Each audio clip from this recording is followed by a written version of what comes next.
O título da mensagem de hoje é: qual o sentido da vida? Dentro dessa série Cristianismo Simples. Queridos, todos nós fomos criados para viver num ambiente especial. Um peixe nadando é maravilhoso. Hoje eu estava vendo um documentário, ontem na verdade, de madrugada, sobre tubarões nadando no mar profundo.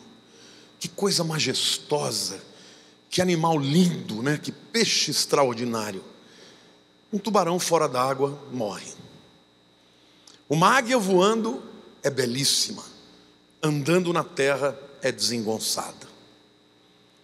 Você e eu fomos criados para a glória de Deus, mas nós precisamos entender qual é o sentido da nossa existência. Por que fomos criados? Para que fomos criados? E se nós entendemos esse sentido, esse propósito, a nossa vida terá relevância, terá importância e terá também grandes realizações para o reino de Deus. Amém? Então, todos vocês que vieram aqui, ainda que Deus tenha chamados específicos para cada um de nós, todos nós fomos criados para um propósito, com um sentido. E eu quero ler então, nesta primeira mensagem, no Evangelho de João, capítulo 1, nos versículos 8 a 17. Quero fazer um pedido para você. Quantos aqui conseguem consagrar essa próxima hora para Jesus, desligando os celulares? Você consegue isso? Jura? Você não vai ter crise de abstinência não, né? Porque tem gente que, se não mexer um pouquinho, começa...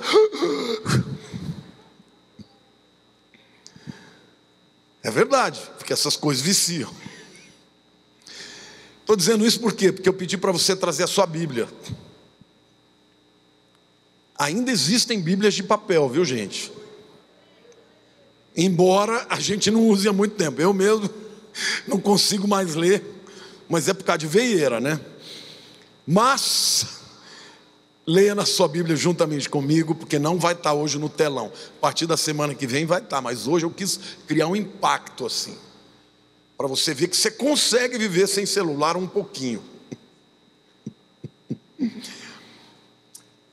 E o texto de João diz assim: ele não era luz, está falando de João Batista, mas veio para que testificasse da luz, a saber, a verdadeira luz que vinda ao mundo ilumina todo homem. O verbo estava no mundo, e o mundo foi feito por intermédio dele, mas o mundo não o conheceu. Veio para o que era seu, e os seus não o receberam. Mas a todos quantos o receberam, deu-lhes o poder de serem feitos filhos de Deus, a saber, aos que creem no seu nome, os quais não nasceram da carne, ou do sangue, nem da vontade da carne, nem da vontade do homem, mas de Deus. E o verbo, Jesus, se fez carne, e habitou entre nós, cheio de graça e de verdade, e vimos a sua glória como do unigênito do Pai. João testemunha a respeito dele e clama: este é o de quem eu disse, é João falando de Jesus, o que vem depois de mim tem contudo a primazia, porque João era 6 meses mais velho que Jesus, porque já existia antes de mim. Porque todos nós temos recebido de sua plenitude, e graça sobre graça. Porque a lei foi dada por intermédio de Moisés, a graça e a verdade vieram por meio de Jesus Cristo. Qual é o sentido da vida? Hoje eu quero pregar em cima desse texto, fazendo algumas perguntas, que são na verdade perguntas de pessoas há milênios. Perguntas que não importa de que cultura você venha, qual idade que você tenha, em algum momento você já fez esse tipo de pergunta para Deus. E essas perguntas na verdade têm a ver com o sentido da nossa vida. E ao perguntá-las eu quero trazer para vocês respostas do Evangelho, que são tão tremendas, embora sejam simples. Por isso, Cristianismo Simples é o nome da mensagem. de onde viemos? Será que somos subproduto de um Big Bang, de uma explosão das estrelas? Será que nós somos filhos das poeiras estelares? Obra do acaso, de uma força randômica, aleatória, que explodiu e as coisas vieram a ser de maneira que são tão tremendamente complexas e belas, do nada. Pois é, o livro de Gênesis começa dizendo que tudo isso veio de Deus. No princípio, criou Deus os céus e a terra. Mas quando você lê em Gênesis, parece que Deus é um Deus único. E para você começar a descobrir a revelação de que Deus criou o universo, mas não é um Deus sozinho, você já começa na palavra Elohim, Deus, que está no plural. Aí os linguistas vão dizer, mas esse é um plural de majestade. É uma forma educada de falar de Deus. Como tem alguns políticos, né, que falam nós. Nós quem, camaradas? Está sozinho. Mas você vai continuando a ler o texto da criação e você percebe que em um determinado momento Deus fala, façamos o homem à nossa imagem, à nossa semelhança. Tem mais do que uma pessoa ali. É o Deus Pai, criando pela palavra, e a Bíblia diz que o Espírito de Deus pairava sobre as águas. Quando você lê João capítulo 1, João, um judeu verdadeiro, explica que a palavra que criou todas as coisas tem um nome, o Verbo, Jesus. Deus criou, determinou, o Verbo executou e o Espírito supervisionou. Já estava lá no Gênesis e João interpreta, revelando a Trindade de Deus. Então qual é a primeira pergunta necessária para entender o propósito e o sentido da vida? De onde eu vim? Você não veio do acaso, você veio de Deus. Amém? Olhe para a pessoa do teu lado e diga, você veio de Deus. Querido, esse euzinho que você tem é único no universo. Nunca houve uma cópia sua. Até mesmo os gênios univitelinos que têm um código genético idêntico são diferentes, porque Deus fez a cada um de nós de maneira diferente. Às vezes o inimigo faz você acreditar que a tua existência não tem sentido, ninguém se importa com você, mas hoje o Senhor me mandou vir aqui para te dizer que você tem sentido sim, porque Deus te criou para um propósito, e você jamais vai ser feliz se você não entender isso. Sinceramente eu fico muito intrigado como tem cristãos infelizes, porque tudo que é motivo de infelicidade é porque você não entendeu o propósito de Deus para a tua vida. Se você entender a importância, o valor, como Deus te fez de maneira estranhamente maravilhosa, como dizia Davi, eu fui formado no ventre da minha mãe, você vai entender que se você está nessa existência, é por um propósito, e você veio de Deus, e você vai para Deus um dia, e por isso deve viver de maneira relevante, para ser instrumento da sua glória, amém ou não? Amém, igreja? Portanto, de onde eu vim? A primeira pergunta que dá sentido à vida, diga, eu vim de Deus. Isso é tão lindo, porque se existe um ser perfeito e todo-poderoso que me criou, ainda que eu esteja num ambiente pecaminoso e imperfeito, a minha essência é maravilhosa, porque o Deus que me criou é perfeito. Qualquer coisa que o Van Gogh pintasse seria lindo, porque ele era um artista maravilhoso. Mas se os grandes artistas produziram obras chamadas de obras-primas. Você é uma obra-prima. Então não há motivo para você não encontrar sentido na tua vida. O sentido na tua vida não está na profissão, numa promoção, numa conquista. O sentido da tua vida está pelo fato de que Deus te criou por livre e espontânea vontade para ser instrumento da sua glória neste mundo. Então, você não vai encontrar sentido na tua vida num divã, ou num emprego, ou numa conquista financeira, ou numa resposta positiva de uma oração. Você vai encontrar se você descobrir o propósito da sua vida. A segunda pergunta que o texto suscita é: por que este Deus Todo-Poderoso, Ele teve que se encarnar, se tornar um de nós?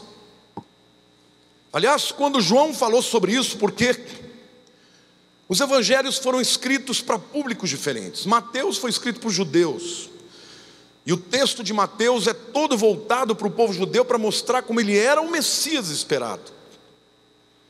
Marcos foi escrito para os romanos. Então o livro de Marcos é um livro repleto de milagres e de curas que mostram o poder de Jesus.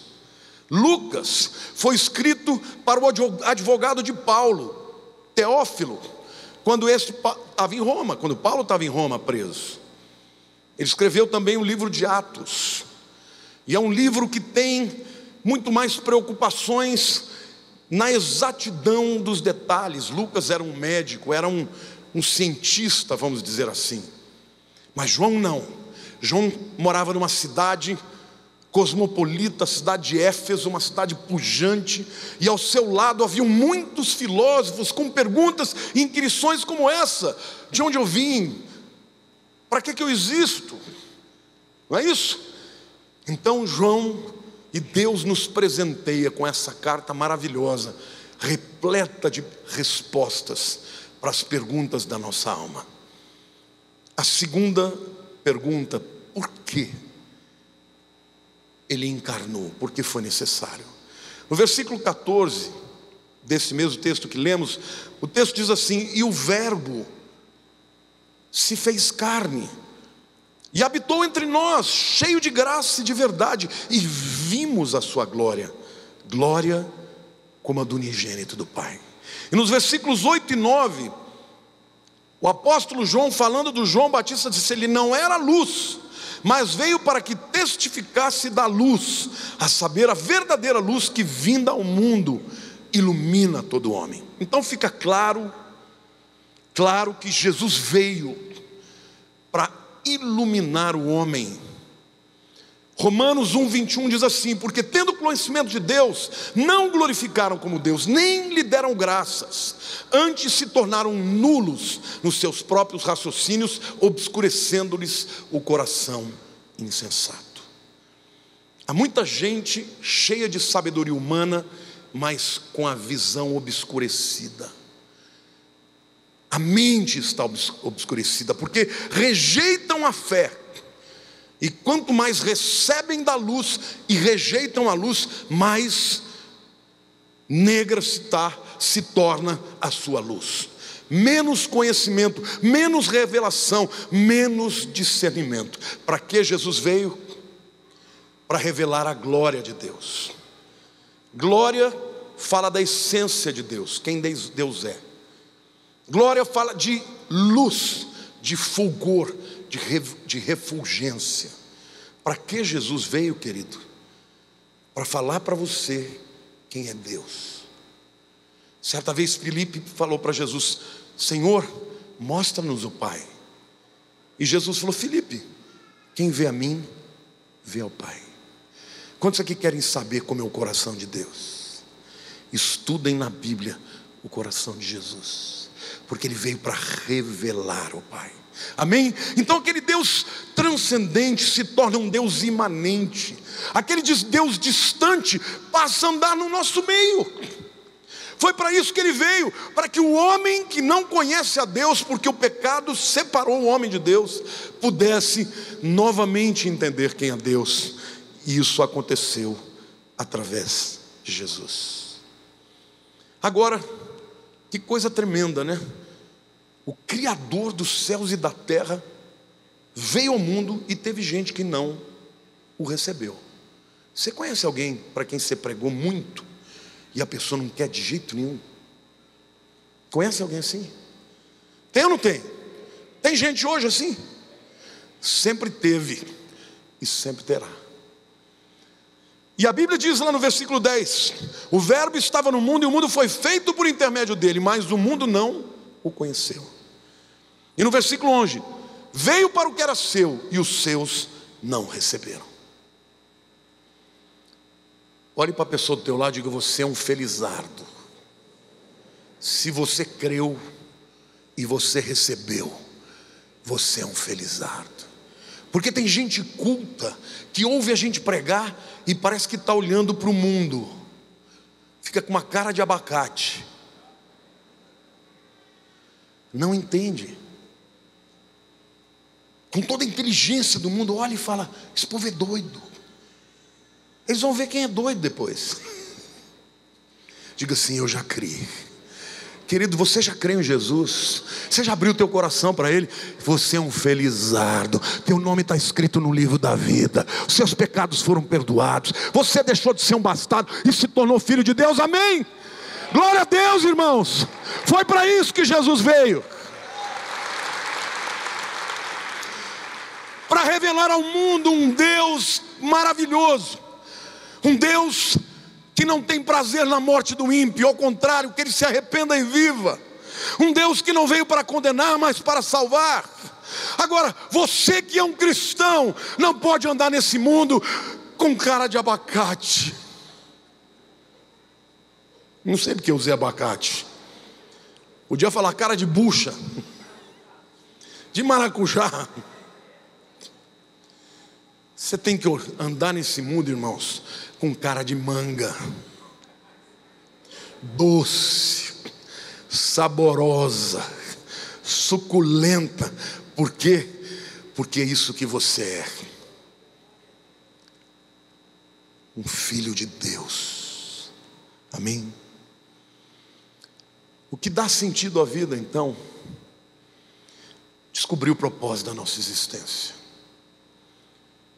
E a gente só descobre o propósito da nossa existência quando a gente descobre que nós precisamos nos tornar filhos de Deus.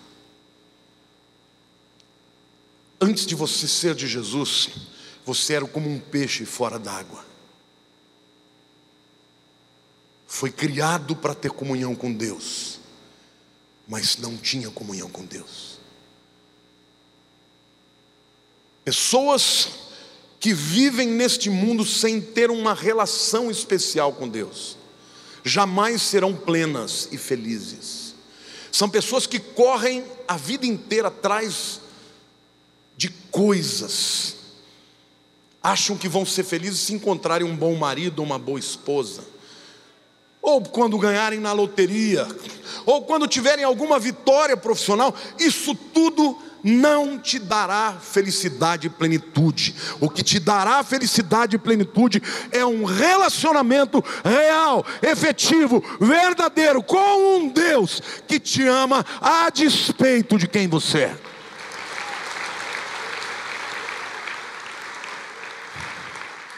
Porque, queridos, todo mundo sabe que a maior necessidade do ser humano é amor. E a única pessoa que te ama incondicionalmente é Deus.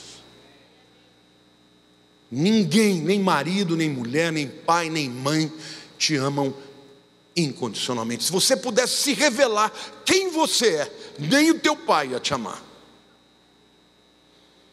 Mas o Pai que está no céu, Ele sabe tudo de você e Ele te ama assim mesmo. Então, se você, meu querido, está vivendo uma vida sem relevância, achando que a tua vida não tem sentido, é porque o que está faltando para você ou é entregar o coração para Jesus, ou é viver para Ele todos os dias. Aliás, tem uma música que nós cantamos aqui que é a minha realidade. Só de ouvir tua voz e sentir teu amor, só de pronunciar o teu. Querido, a hora que fala Jesus, eu começo a chorar. Sabe por quê? Porque eu me sinto tão amado por Ele, tão amado por Ele. Eu falo para Jesus: eu te amo, Jesus, porque o Senhor me amou primeiro. Eu sinto o amor dele na minha vida. Todos os dias eu falo para Ele. E eu fico imaginando como vai ser o céu. Vocês já imaginaram quando você chegar lá, na presença dEle, e aquele olhar de calor, de amor, de aceitação, sabendo quem você é e quem eu sou? Você nunca encontrará sentido na sua vida se você não entender que você precisa de um relacionamento com Deus. E a Bíblia diz, esse texto diz lá nos versos 12 e 13: mas a todos, olhe para o teu irmão do lado e fala: todo mundo, todos quanto receberam, deu-lhes o poder de serem feitos filhos de Deus, a saber, os que crerem no seu nome, os quais não nasceram do sangue, nem da vontade da carne, nem da vontade do homem, mas de Deus. Então, querido, o sentido da sua vida não está no teu pedigree, porque nesse mundo as pessoas olham para você por aquilo que você é, a importância que você tem. Quando fala do sangue, que não nasceram do sangue, o povo judeu era um povo que era marcado pela sua nacionalidade para ser um povo de Deus. E as promessas que Deus fez a Abraão, Ele vai cumprir todas elas. Mas nascer de novo não bastava ser filho de Abraão.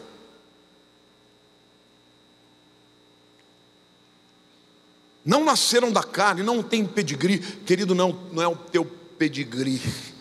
A rainha da Inglaterra entrou nesse mundo e vai sair dele igual você, pelada e sem nada. Não é isso?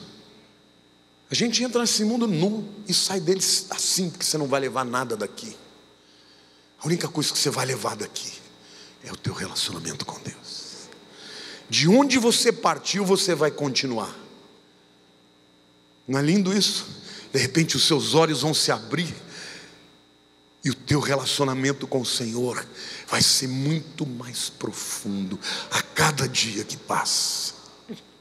A relevância da sua vida, querido, tem a ver por que você vive. Diga para a glória de Deus. Para quem você deve viver? Para o seu semelhante. Como vivemos? Aquilo que fazemos. Qual o objetivo da nossa vida? Não passe nesta vida colocando todas as suas fichas no teu trabalho, no teu negócio. Queridos, eu fico muito feliz dessa igreja me amar, mas um dia outro virá para estar no meu lugar. E eu vou te dizer uma coisa: Deus vai operar ainda mais no que vier depois de mim, porque eu sou só um canal. Eu não sou o seu Salvador, eu não sou o Messias, eu sou só um canal. E eu vou ficar muito feliz quando eu vir o meu genro cheio do Espírito, fazendo de coisas que eu nunca nem sonhei. Eu sou um elo nesta cadeia de bênçãos de Deus. É isso que você é. E para você encontrar relevância na tua vida, você precisa entender. Não viva pelos valores desse mundo, viva por aquilo que é eterno. Aí alguém vai dizer: pastor, mas você não conhece minha vida, eu sou um cara tão enrolado, tenho tantos defeitos. Diga: glória a Deus.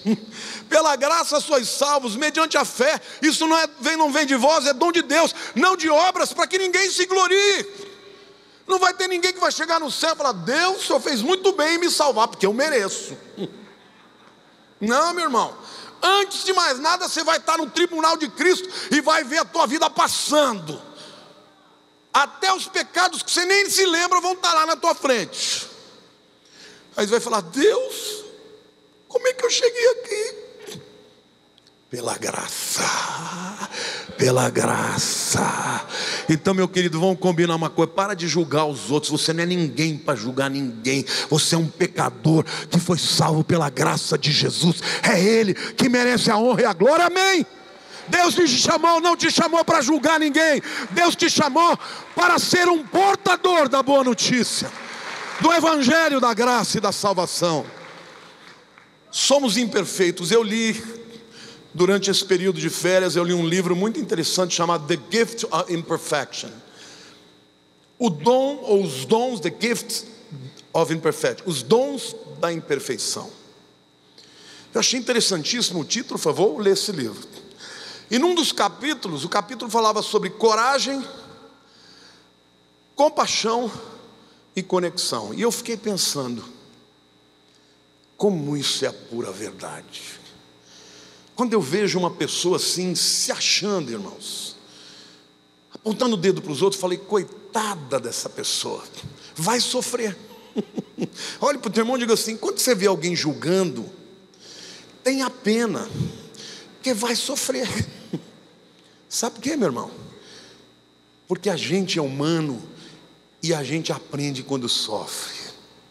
Eu vou dar um exemplo. Quem é que já teve câncer? Fica de pé. Estou vendo que vocês foram curados. Está todo mundo bem, né? O que você sente quando você vê uma pessoa que está com câncer? Você não tem compaixão? Você não fica com vontade de dizer: fica firme, você vai passar por isso, vai se livrar dele? É ou não é? Porque seu corpo é imperfeito. Você passa a ter compaixão por aquele que sofre. Obrigado, pode sentar. Quando alguém passa por um problema, uma acusação injusta, qualquer coisa que você passe, que é resultado dos teus erros ou da imperfeição do teu corpo, da tua vida, você não julga mais, você se compadece.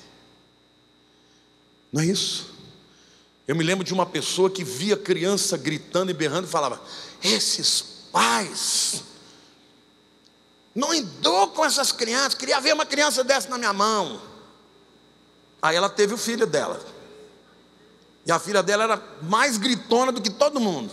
Só que aí ela tinha misericórdia. Nada como ter uma experiência parecida. Glória a Deus que eu já tenho compaixão mesmo. E eu falo para Deus todo dia, eu falo: Senhor, me trate com bastante compaixão, porque eu trato as pessoas com compaixão. Mas eu não me trato, eu trato as pessoas com compaixão porque eu sou bom. É o contrário, porque eu sei o quão ruim eu sou. E vejo que Deus me trata com graça, e eu trato as pessoas com graça. Deus não te chamou para julgar ninguém. Só tem um que podia julgar, que é Jesus. Quando Jesus passou com os discípulos por Samaria certa vez, os samaritanos rejeitaram a mensagem, e João virou para Jesus e falou: Jesus, se o Senhor quiser, eu oro para vir fogo do céu sobre esse povo. Jesus virou para João e falou: João, você não sabe a que espírito você serve. O espírito de misericórdia. Deus te chamou, e o sentido da sua vida é amar, é ter compaixão e revelar ao mundo o Jesus que é assim, o caráter de Deus. Amém? Olhe para a pessoa do teu lado e diga: Deus tem um propósito na tua vida. Diga: você não vai nunca descobrir o sentido da tua existência se você não compreender isso. Amém? Nós somos imperfeitos. E eu quero ler até um trecho do livro que eu traduzi, que eu achei muito interessante, porque pessoas que são perfeccionistas e tratam os outros nesta base, são pessoas que acabam se afastando das pessoas. Estão sempre com uma postura criticista, sempre olhando para o defeito, sempre vendo o copo meio vazio. Eu gosto de olhar o copo sempre meio cheio. Conhece essa história? Você vê um copo que está pela metade, o pessimista vai olhar e fala: ih, está meio vazio. O otimista fala: oba, está meio cheio, daqui a pouco ele enche. Quem é você? Eu quero te dizer que se Deus entrar na tua vida e Ele tiver a autoridade de transformar o teu coração, você vai ser uma pessoa de graça, de misericórdia, de fé, e a crítica vai sair do teu coração. Porque o primeiro a merecer condenação é você, depois de mim. Claro que eu estou aqui no púlpito. Ela escreve assim: ter o controle da nossa história pode ser difícil, mas nem de longe se compara com a dificuldade de passar a vida fugindo. Porque gente perfeccionista não se abre, não se revela, não se mostra, quer ser vista como perfeita, e o preço disso é se esconder. Abraçar as nossas vulnerabilidades é arriscado, mas de maneira alguma se compara ao perigo de abrir mão do amor, do pertencimento e da alegria, experiências que nos tornam mais vulneráveis. Somente quando temos a coragem de explorar as nossas trevas é que descobrimos o infinito poder da luz. Se você é o crente que entra na igreja para julgar os outros, de duas uma: você nunca se converteu de verdade, ou está precisando de uma reconversão. Porque a característica de um convertido é ele ter a consciência de que ele é um pecador, e que ele está ali pela graça de Deus e não pelo seu merecimento. Jesus disse que os publicanos e as prostitutas antecipariam há muitos filhos de Abraão no reino de Deus. Por quê? Porque eles sabiam que eram pecadores. A sua vida só vai ter sentido, meu querido, quando você tiver esse entendimento de quem é Deus, de que Deus quer te usar para mostrar a glória de Deus, a despeito de quem você é, a despeito dos seus erros, dos seus defeitos e dos seus pecados. Quando uma pessoa não encontra mais sentido da vida em ser cristão, simplesmente, ela vai procurar esse sentido da vida em outra coisa. Vai procurar numa mulher, num marido, numa conquista financeira. E eu quero te dizer uma coisa: nada disso vai te dar plenitude de vida. Amém? Nada disso. Quantas pessoas você conhece que morreram no auge porque a vida estava destruída? Michael Jackson, um jovem brilhante, um gênio, que não conseguia dormir sem barbitúricos. Quantos artistas, pessoas famosas, no topo da fama, tira a vida. Amy Winehouse, outros que você conhece, Elvis Presley, pessoas que procuraram a fama e a glória e descobriram que isto não traz plenitude. Aquilo que os simples já descobriram: Jesus na minha vida, Ele dá sentido para a minha vida. Amém? Glória a Deus. Você pode aplaudir o Senhor?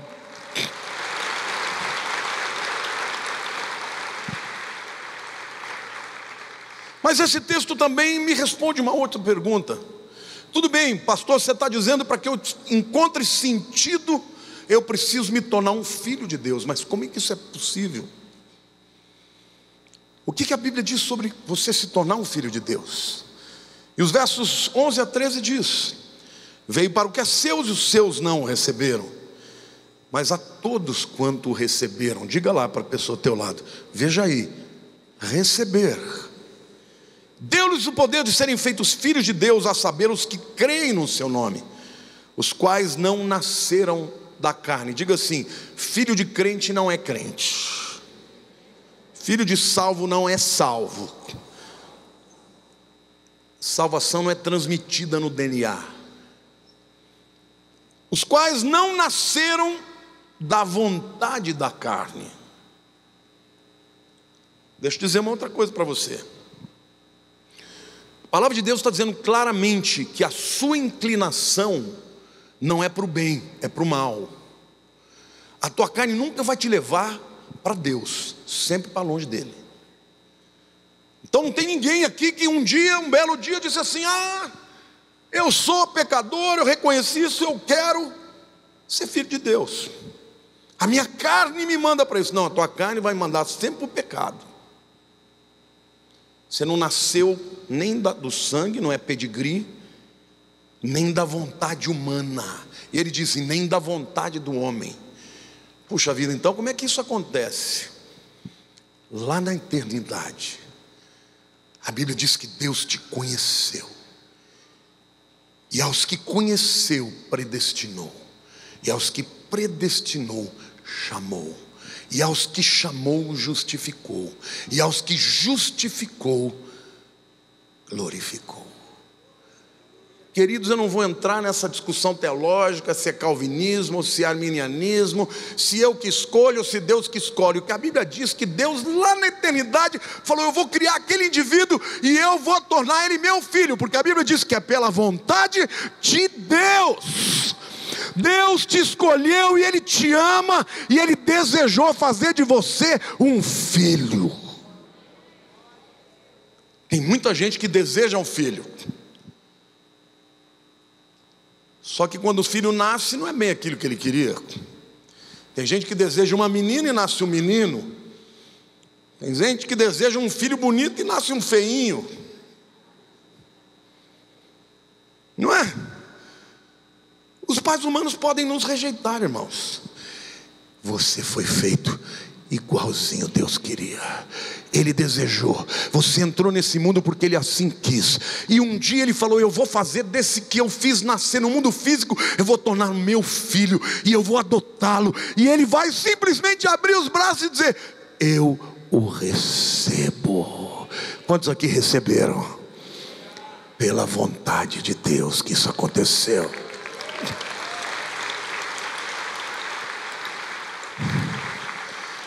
Quando você nasceu no mundo, Deus falou: eu que desejei, e eu que fiz do jeitinho que eu queria.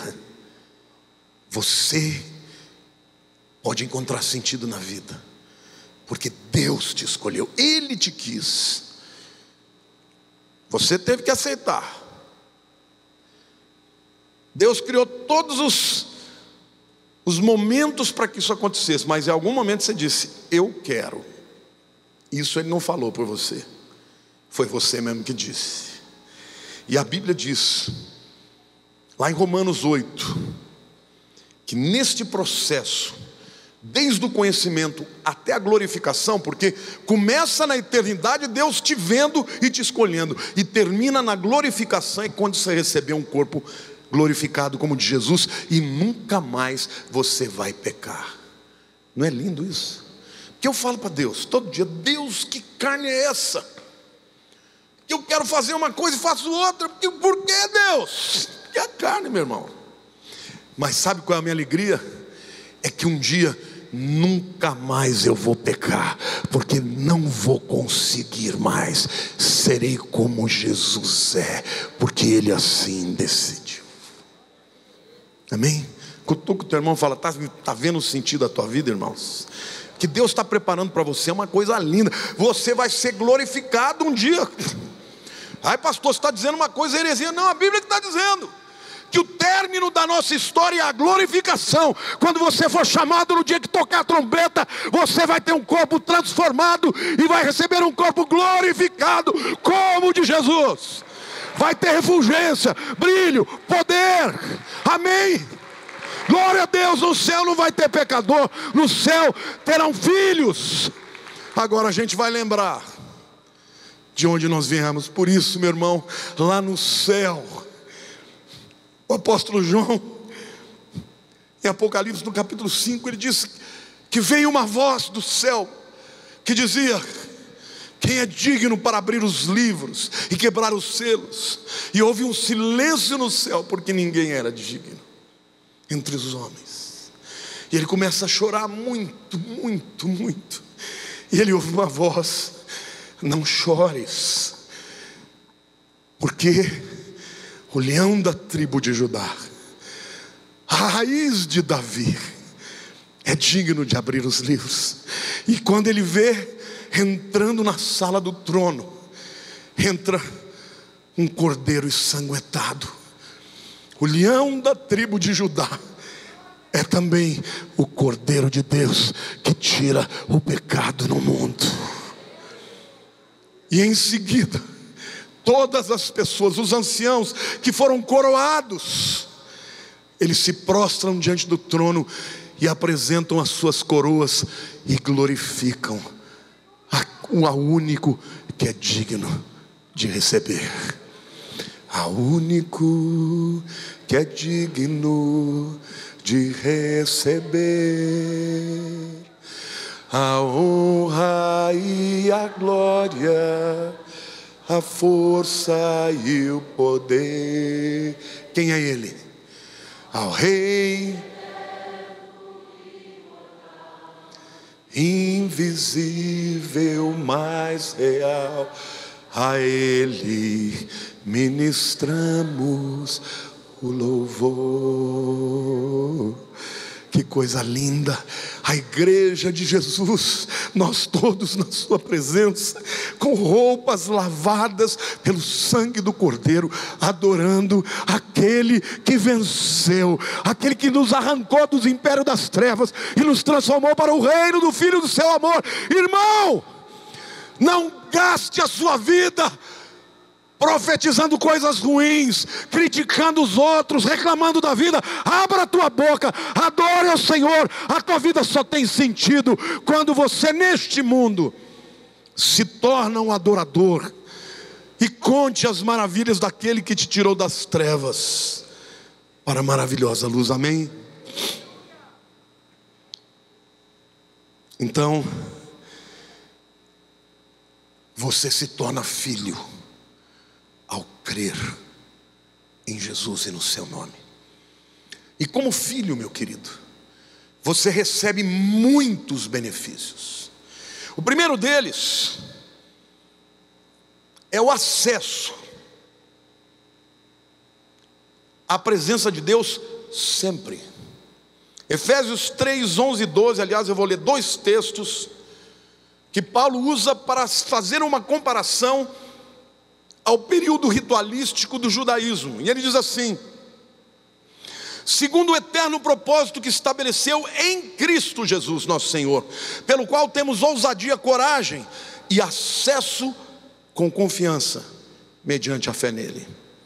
Em Hebreus 10, 19 a 23, ele diz assim: tendo, pois, irmãos, intrepidez, coragem, para entrar nos santos dos santos, pelo sangue de Jesus, pelo novo e vivo caminho, que Ele nos consagrou pelo véu, isto é, pela sua carne, e tendo grande sacerdote sobre a casa de Deus, aproximemo-nos com sincero coração, em plena certeza de fé, tendo o coração purificado da má consciência e lavado o corpo com água pura, guardemos firme a confissão da esperança, sem vacilar, porque quem fez a promessa é fiel.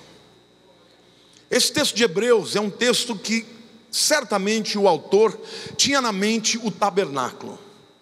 Vocês sabiam que o tabernáculo, todo ele fala de Jesus? Eu vi um livro que eu comprei em Israel, feito por judeus, em que mostra a distribuição das tribos, como elas deveriam ficar. É uma cruz com o tabernáculo no meio. Eu falei assim, mas quem fez isso aqui foram os judeus? Esse é um livro dos judeus. É a cruz. Até quando Deus disse em que posição as tribos deviam ficar, já estava apontando para o Messias. Vocês querem ver? João fala que ele veio ao mundo e ele tabernaculou entre nós. João entendeu isso. Quando você entrava no tabernáculo, primeiro tinha uma porta só de entrada. Jesus é a porta e só tem uma. Em seguida vinha o sacrifício, o altar do sacrifício. Jesus é o Cordeiro de Deus que tira o pecado do mundo. Depois o sacerdote passava pela pia lavatória, onde ele se lavava. Por isso fala da purificação e da limpeza. Jesus é a água da vida que nos limpa dos nossos pecados. O sacerdote não podia entrar sujo de sangue. Aí quando ele entrava no lugar santo, à sua direita tinha a mesa do pão da proposição. Jesus é o pão da vida. À esquerda tinha a menorá, que é um candelabro de 7 braços, que era iluminado o tempo inteiro pelo óleo, principal azeite, o primeiro azeite da prensa. Jesus é a luz do mundo, e o óleo é o Espírito Santo. Em seguida, o sumo sacerdote, que podia entrar uma vez por ano, ele encontrava o altar de incenso, onde o sumo sacerdote orava por Israel. Jesus é o nosso intercessor diante de Deus. E aí vinha um véu pesado, que era o que dividia o templo, o lugar santo do Santíssimo. E aqui o texto está dizendo que o véu é o corpo de Jesus. E quando a gente entra com coragem e intrepidez, a gente vai fazendo este caminho. E na hora de entrar nos santos dos santos, o sumo sacerdote morria de medo, irmãos. Ele tinha uma cordinha. Se ele tivesse impuro, ele caía morto. E ninguém podia entrar para tirá-lo, porque morria também, então tinha que puxar. E Paulo está dizendo: não tenha medo, pode entrar com coragem, você já foi purificado. E o véu não existe mais, ele foi rasgado. Saiba, irmãos, que quando Jesus morreu, a Bíblia diz que houve um grande terremoto, e o véu do templo, esse véu que separava o santo do santíssimo, foi rasgado de cima e embaixo. Deus rasgou e disse: agora está aberto o caminho pelo sangue do Cordeiro. Jesus, você tem acesso à presença de Deus. Amém, aplauda o Senhor. É mais do que isso, Ele merece toda a honra, toda a glória.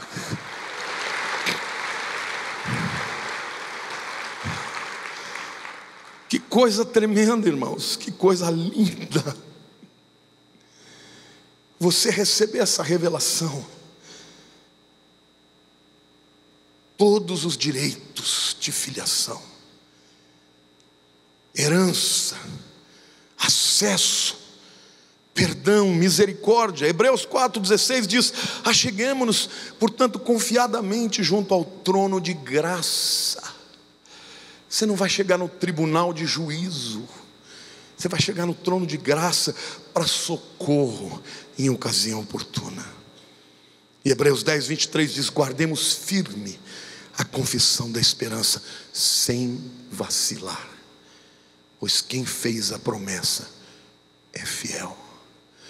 Querido, se a sua vida espiritual depende de mim, você é um miserável. Eu não posso cumprir tudo aquilo que eu prometo e desejo, nem para minha própria filha. Mas Deus, que prometeu, é fiel. Ele diz: pode chegar, chega aqui, vem com confiança, pois quem prometeu é fiel. E Ele está te dizendo: vem para mim, vem para a minha presença, porque eu tenho graça para a sua vida. E o Senhor me manda te dizer hoje, você que entrou com o coração amarrado, Jesus é liberdade. Querido, se você está amarrado é porque Jesus não está te libertando. E se Ele não está te libertando é porque você não está crendo, porque Ele já fez isso, Ele já te libertou. Amém, igreja? Então o que Deus está esperando de você e de mim? Que vivamos em gratidão, com alegria, sabendo que Ele nos tirou das trevas e nos preparou para o céu. Nosso direito de vida eterna não depende de nós. Para a gente dar mais prosseguimento a entender o sentido da vida, a gente precisa entender a essência, o caráter da glória de Deus. João 14 diz assim: e o verbo se fez carne, diga Jesus, e habitou entre nós, cheio de graça e verdade, e vimos a sua glória como do unigênito do Pai. Cheio de quê, irmãos? De graça e verdade. Deus é um Deus gracioso. Deus não te chamou para ser juiz de ninguém. Deus te chamou para ser portador de graça. Eu não estou dizendo com isso que o Evangelho deixa as pessoas viverem no pecado na boa. O pecado sempre vai te levar à morte. O pecado sempre vai roubar algo de você. Mas eu estou te dizendo que a graça de Jesus que vai te atrair para uma vida de vitória. Quando você entende isso, não fica pesado viver como crente. O caráter de Deus é esse: graça, diga graça, e verdade. Por quê? Graça porque somos pecadores, verdade porque vivemos no engano. Todo o tempo estamos recebendo engano do mundo. Graça porque nós estávamos nas trevas e não tínhamos merecimento. E verdade porque Deus é luz e nele não há treva alguma. Ele sempre será verdadeiro com você. Graça porque Jesus aceita os homens a despeito dos seus pecados. Aliás, a Bíblia diz que Deus prova o seu amor para conosco pelo fato de Cristo nos ter morrido por nós, sendo nós ainda pecadores. Ninguém nesse mundo tem esse amor por você. Se você é uma esposa, experimenta ser uma esposa ruim. Teu marido vai meter um chifre na tua cabeça. Se você é um marido que só critica a tua mulher, você vai matar o amor dela. Mas você pode ser o pior bandido, o pior pecador, e ainda assim Deus te ama e sempre vai te amar. Então, quando você se despe dessa roupa de fariseu e passa a olhar para você como você realmente é, a vida tem mais sabor. Jesus disse: quem muito foi perdoado, muito ama. Então, quando você vê uma pessoa apaixonada por Jesus, sabe de uma coisa: ela sabe do quanto ela foi perdoada. Eu me sinto assim todos os dias, amado por Ele. Por isso que eu amo. E é isso que Deus está te chamando hoje. Essa é a razão dessa nossa existência nessa vida. É viver onde for que você for chamado, em qualquer lugar, existe alguém que carece do amor de Deus. Às vezes a pessoa está lá no topo, tem dinheiro, tem fama, tem conquistas, mas é vazia porque não se sente amada. Vive um papel, uma mentira. Se você sentir a graça de Deus e o amor de Deus, você sempre vai amar e ter graça pelo seu semelhante. E eu quero terminar essa palavra dizendo que a vida tem sentido quando você cumpre esse propósito. E o texto diz em João, os versos, capítulo 1, versos 15 a 17. João testemunha a respeito dele e exclama: este é o de quem eu disse: o que vem depois de mim tem contudo a primazia, porque já existia antes de mim. Porque todos nós, diga todos nós, temos recebido da sua plenitude e graça sobre graça. Porque a lei foi dada por intermédio de Moisés, a graça e a verdade vieram por meio de Jesus Cristo. O texto diz: porque todos nós temos recebido da sua plenitude. Essa é a primeira verdade aqui. Não pense você que você vai ser capaz de viver a vida cristã em vitória pela sua capacidade. Quantos aqui já se sentiram miseráveis? Quantos aqui já se levantaram um dia e falaram: meu Deus, não tem nada de bom para sair desse aqui, o vaso está vazio. Mas eu quero te dizer que o teu vaso está vazio, mas o dele está cheio. Ele está sempre pleno de amor, sempre pleno de verdade, sempre pleno de alegria, sempre pleno de uma resposta de misericórdia. Jesus, Ele sempre estará pleno. Então viver a vida cristã não depende da nossa capacidade, mas da dele. Quando Jesus encontrou aquela mulher samaritana no poço, Ele chegou e falou com ela. Ela achou esquisito, porque judeus e samaritanos não se falavam. Os judeus nem passavam por Samaria, porque eram idólatras. E Jesus pede água para ela, para puxar a conversa, porque na verdade Ele quer dar água para ela. Aí ela disse para ele: mas você não tem nem balde para puxar água. Como é que você vai puxar água daí? E Jesus disse: mulher, se você soubesse com quem você está falando, você pediria da água que eu te dou.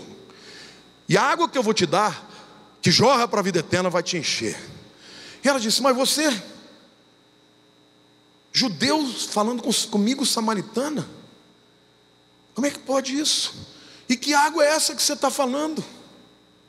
E Jesus então diz que Ele é a água da vida, que Deus procura adoradores, que o lugar de adorar de verdade não era nem no Monte Gerizim, nem no Monte Moriá, porque Deus na verdade estava procurando adoradores que o adorassem em espírito e em verdade. Ele diz: mulher, você está procurando matar a tua sede, você já está no 5º homem. E aí Ele revela para ela que Ele era o Messias esperado. Os discípulos de Jesus queriam chamar fogo do céu sobre os samaritanos, e Jesus foi lá pegar uma mulher adúltera para fazer dela uma testemunha. O texto que eu li aqui para vocês fala de João Batista, que ele veio para antecipar a vinda do Rei de Jesus. Você e eu somos os Joãos Batistas do nosso tempo, porque Jesus vai voltar, meu querido, e vai voltar sim. Muitos dizem que Ele não vem, mas Ele virá, porque aquele que prometeu é fiel. Qual é o sentido da vida para você? É ser João Batista, é dar a primazia para Ele, é viver para a glória dEle, é anunciar quem Ele é. Se você quer um motivo da sua existência, falar do amor de Deus para os teus familiares, para os teus amigos. Mas não é falar do amor de Deus com legalismo e farisaísmo. Só Deus pode mudar a vida de uma pessoa. Eu fico vendo os crentes discutindo em internet se pode casar com homem, com mulher. Não foi para isso que você veio. Ninguém vai ser transformado se não for por Jesus.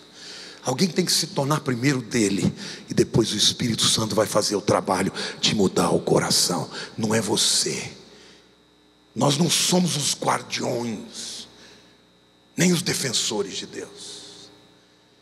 Nós somos chamados para anunciar o Evangelho da salvação. Amém. Ame a quem for. Ame o pecador, a prostituta, o ladrão, bandido, político, os adúlteros, os homossexuais. Ame a todos, porque são todos criaturas amadas de Deus e por Deus, e o Senhor pode mudar a vida deles. Não é você nem a sua teologia, mas é o teu amor, é a glória de Deus que vai mudar a sua vida. Então, como é que a tua vida vai ter sentido? Meu irmão, quando eu me converti, eu era um jovem de 19 anos, que odiava o mundo, odiava o meu pai, por causa de dor, de rejeição. E quando eu conheci Jesus, eu me apaixonei por esse Deus, e eu dediquei e falei: Senhor, eu quero viver para Ti todos os dias da minha vida. E eu posso dizer para você, como Paulo dizia: não julgo o que eu já tenho alcançado, mas uma coisa eu faço, esquecendo-me das coisas que para trás ficam e avançando para as que diante de mim estão, prossigo para o alvo, pelo prêmio da soberana vocação de Deus em Cristo Jesus.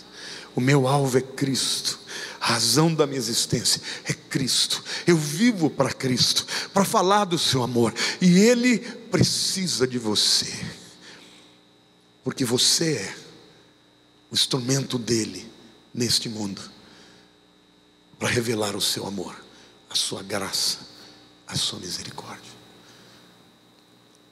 Deus tem sentido para a tua vida, mas hoje o que Ele pede a você: tudo aquilo que não for o seu propósito, entregue para Ele. Não tenha segurança nas riquezas, na fama, na posição. Nada disso você vai levar para a eternidade. Tem muitos cristãos que não abrem mão dos seus deuses antigos: o dinheiro, o poder, a fama. Eu não estou dizendo que Deus não queira converter os famosos. O irmão aqui é uma celebridade. João Batista era um iconoclasta. Você sabe o que é um iconoclasta? Iconoclasta é aquele indivíduo que quebra os paradigmas. Ele não se encaixava no padrão. João Batista era um cara que estava completamente fora do padrão. E hoje Deus tem salvo pessoas também que estão fora do padrão. Olha aí, o Denzel Washington, um ator que já ganhou vários Oscars, está no meio de Hollywood, irmãos. Ele é um crente cheio do Espírito Santo e, acredite, casado com uma mulher só. É um iconoclasta, só isso já é o suficiente. Chuck Norris é pastor. Sabe quem é o Chuck Norris? Aquele do...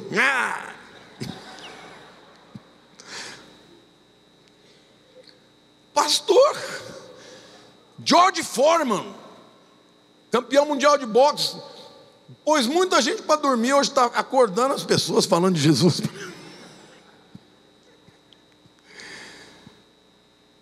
Deus salva as pessoas. Tem atletas. Não estou falando que ser convertido é só fazer isso aqui, porque hoje qualquer um faz isso aqui. Estou falando de atletas como Baltazar, o artilheiro de Deus, homens de Deus que fazem diferença onde estão. Eu quero dizer que Deus usa também os simples e anônimos. Você foi escolhido na eternidade para anunciar a glória de Deus. Deus escolheu você. Quantos querem amar Jesus? Quantos querem viver para Jesus? Vamos dar sentido para a vida, vamos viver para a sua glória. Para de micunha, para de chorar, para de reclamar, para de murmurar. Vamos falar do amor de Jesus. Vamos sair das nossas mazelas e vamos alcançar os necessitados. Amém. Amém, irmãos. Aí fora tem muita gente que precisa conhecer a Jesus. Se você não tem sentido para a vida, faça isso. E o Senhor vai te usar. E vai tirar o vazio da tua alma. E vai fazer de você uma pessoa cheia do Espírito.